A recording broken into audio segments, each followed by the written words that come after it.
So with the battle cards, there are different types of cards. This is your battle deck. That is your community deck. And if you're playing against another player, you both will share this. If you're playing, let's say, against a minion or a boss, then your minion on the back of the minion or the boss will have their attacks and defense stats, if they have any abilities, and what rewards you get if you defeat them, as well as their health. So like the wolf is the weakest; they only have 5 health. But early on the game, hey, don't underestimate them. Early on the game, they could probably beat you up pretty bad if you don't fight them smartly, and that could allow other players to just come in and kill you after the wolf did a big round against you. So I'm gonna put the wolf back at this time, and you'll see battle when we go through it in an actual solo mode game.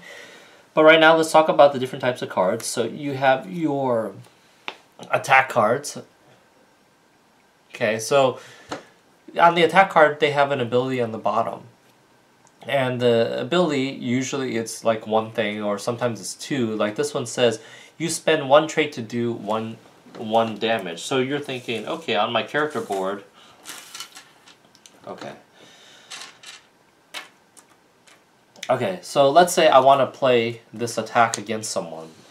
So in order to do that, I would have to pay 1 trait. So I would spend 1 trait to do 1 attack. You're thinking, wow, that's a bad trade-off. Well, as you progress in the game, you'll be gaining items. So remember, like, let's say I have this Wonderland Axe. So if I have that equipped, my 1 trait now does 4 damage. So there's as you grow in the game, as you get more bonus items, as you gear up, even through your abilities and action cards, these basic attacks become more powerful, and worth the expenditure. So, like, okay, but even let's say you don't have anything equipped. There are others that are like spend 1 to do 2 attack damage, spend 1 to do 3. You have defenses they don't require any spending of traits, because there are so few defense cards in the battle deck. The queens, of course, they're trying to push everyone to kill each other. So the battle deck is biased towards offensive.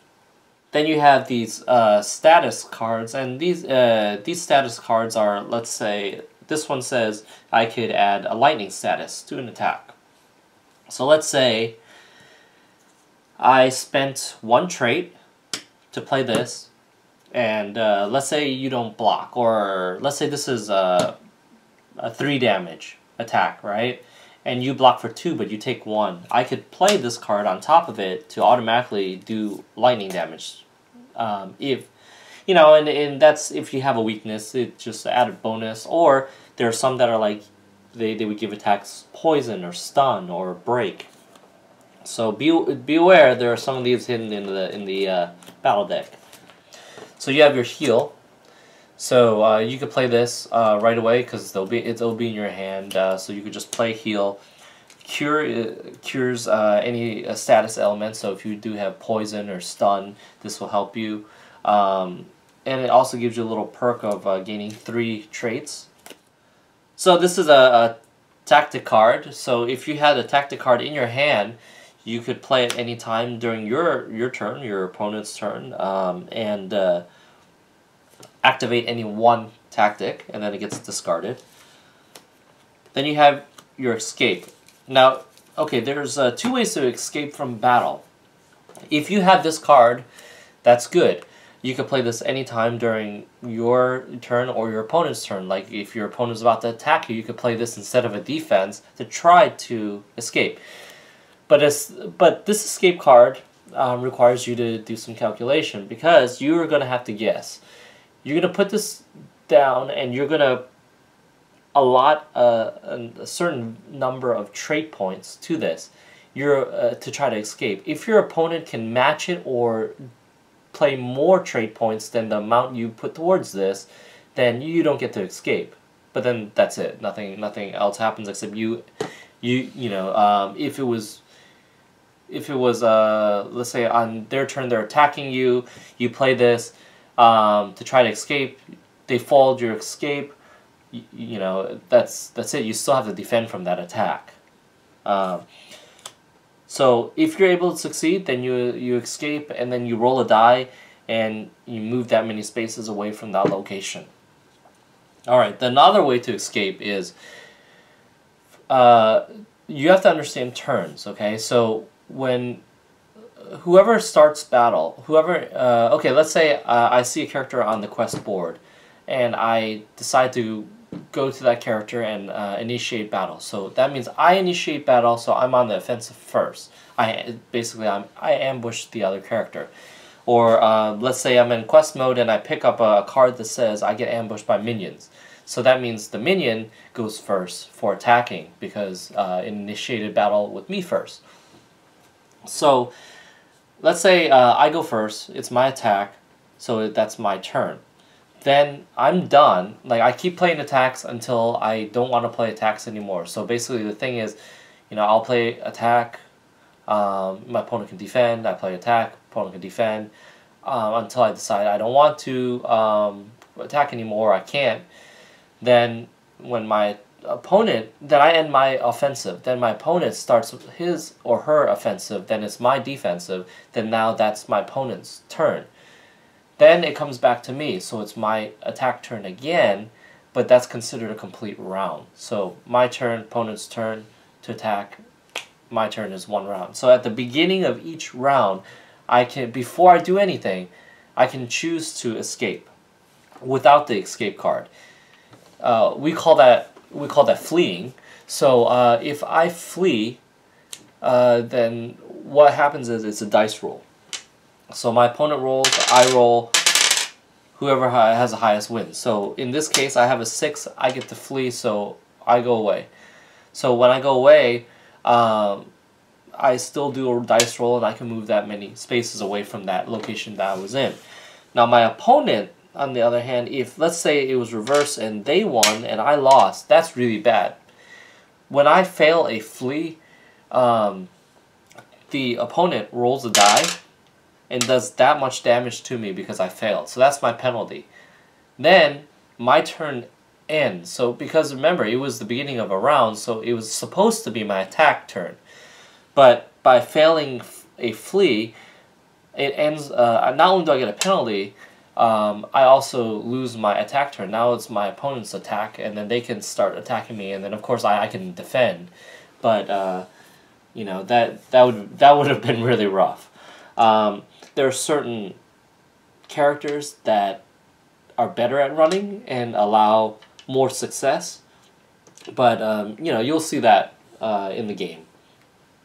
Okay, so one other thing with battle, let's say I start battle. I'm battling another player, okay? So the first thing that we do with the community deck is we each draw 5 cards. So it would be, you know, it'll be my turn, I'll attack. So I figure out, okay, well, I have my attack, I'm going to spend traits and do this attack, and, you know, let's say I do this tactic, and I don't want to move anymore. I mean, I don't want to attack anymore. Then now it's about to be my opponent's turn, so I can save any cards that I want, and I can draw up to 5 cards. So if I wanted to, I could have dumped everything down into the discard pile. Let's say the discard pile is right here. And I can draw all 5 cards if I wanted to. Let's take a look over here at the signature moves of your character card. So right here you'll see that Robin has this thing right here. It's a diamond arrow that's it requires a heavy plus a blast. And then you have this flame arrows, a searing and a blast, a blinding arrow that's running, hidden plus spark, and it has some kind of symbol on the side, so it does something. What is this for? How is this used? On all your cards, no matter except for those 4 like escape, tactic, heal, and cure, all the other cards, no matter if it's defense or attack, has a title. Like this is wave. This is a crouching. This is spark.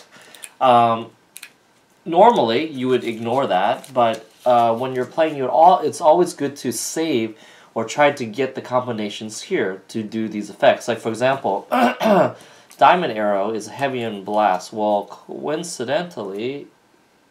Okay, I don't have it. Flame Arrow, I have.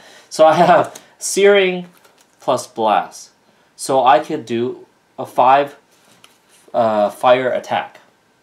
Okay, so why is that good? Why is that better than doing a regular attack? It doesn't require traits. So basically, I could do a free 5 attack against someone. They could still defend, but I don't require traits, and it would be, these two cards equal that one hit instead of just pegging you at 1 or 1. Now, of course, if I had a weapon or something, let's say I had the Wonderland Axe that gives me +3, now this 5 becomes an 8. So it's, these combinations are pretty powerful. Like Robin Hood's Diamond Arrow with the combination of Heavy and Blast gives 5 Pierce. So Pierce means even if you have a piece of armor, it goes through the armor. So I have my character board right here, right? And I have my character card, just as a review, right? I put my 20... Because he has 20 health, I'm putting 20 traits on the board.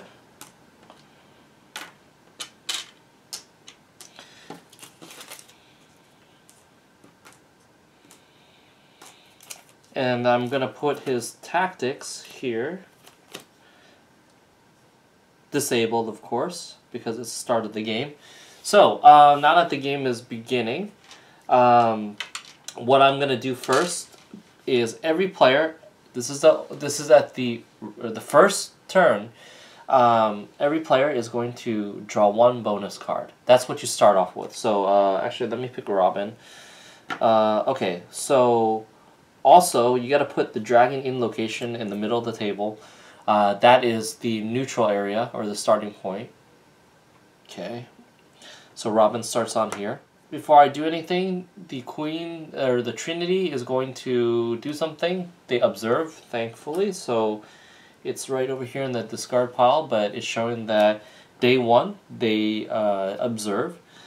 I look at my bonus card. I have a steel chest plate, so I'm going to go ahead and equip this, because now it's the beginning of my turn. Now, Robin can move up to 5, so let's quickly talk about movement. Okay, so Robin has a movement of 5, so he can move up to 5, but he can move less than 5. He doesn't have to move exactly 5. You could place any location card as long adjacent to your space, as long as there's nothing in the way. So you can't put it on top. You can't put a location on top of a location. So north, south, east, or west. I will play, let's say, this right here. This card is a basic land, and it says nothing happens. You see it by... there's flavored text, but the most important thing is the different colored text. So it says nothing happened. Okay, I'm gonna draw another one. Okay, so right here it says draw a bonus card. Okay, if I want to, I could draw a bonus card. But what that does is I end my turn there, because what I'm doing is I'm searching that area. So if I wanted to, I could do that, or I can. So I'm gonna kind of cheat and take a look at this card so I could show you. I could do this. So this card right here, it says draw a bonus card. But if you notice, there's 2 slots, right? I want to explain what these 2 were. That's why I cheated. So as I get on top of here, if I want that bonus card, I can take a bonus card, and I would put a little. I'll put a token right here. So that means that someone can take it again. Like, for example, this one right here, it didn't require any slots, right? So once I use it, actually I flip it over like this to show that it's used, and no one can take a bonus card again from that spot, right? Here, let me move this up. You can't see it. Okay. So this shows that there's nothing there for anyone to take. It's just land. This one right here allows for up to 2 takes. So you can leech off this location twice. But once I come up here first, I could take my bonus card for free, but I put this right here.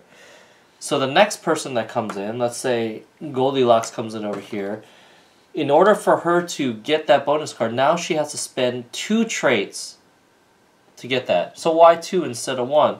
Well, you know, the reason why we did that is to prevent people from going, oh, I'm going to go here, and then my next turn, if no one takes that, I'm going to come back out here and go back here and get it again. We don't want that. We want there to be a penalty, so the first time is free, second time costs 2. If there's a third slot, then the third time will cost 3. Once that's used up, just like this one, it is flipped over. Okay, now what if, okay, so I move. Now, I started here, right? I have 5 movement. I go 1, 2, 3, 4, and I get a card that says, here, I'll move it over here so you can see. So I just went 1, 2, 3, 4, and it says a random minion attacks you. Well, that ends my movement because I got ambushed. So automatically I enter battle with a minion.